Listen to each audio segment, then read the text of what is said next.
महिरजवळ भीषण अपघात, 2 जण जागीच ठार, 17 पैकी 4 जण गंभीर जखमी. साक्री तालुक्यातील तामसवाडी गावात विवाहासाठी शिरडाण्याहून वऱ्हाड थी होती. शुभविवाह सोहळा झाल्यानंतर शिरडाण्याची वरात परतीचा प्रवास करत असताना साक्री तालुक्यातील महिर गावाजवळ संबंधित वाहन चालक आपली क्रुझर वाहन चालवत असताना बाजूची वाहनास ओव्हरटेक करीत असताना त्या ठिकाणावर असलेले डिवायडरला क्रुझर वाहनाने धडक दिल्याने पलटी झाली. यावेळी वाहनात एकूण 17 प्रवासी होते. त्यामधील 2 प्रवाशांचा जागीच मृत्यू झाला.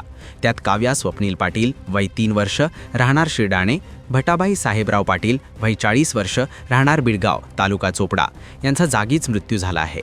तर यात 3 तर 5 जण गंभीर जखमी झाले आहेत. तर पुढील प्राथमिक उपचारासाठी सर्व प्रवाशांना हिरे रुग्णालय धुळे येथे उपचारासाठी पाठवण्यात आले आहे. यात ड्रायव्हर स्वप्नील पाटील हे देखील गंभीर जखमी आहेत. पुढील तपास पोलीस करीत आहेत.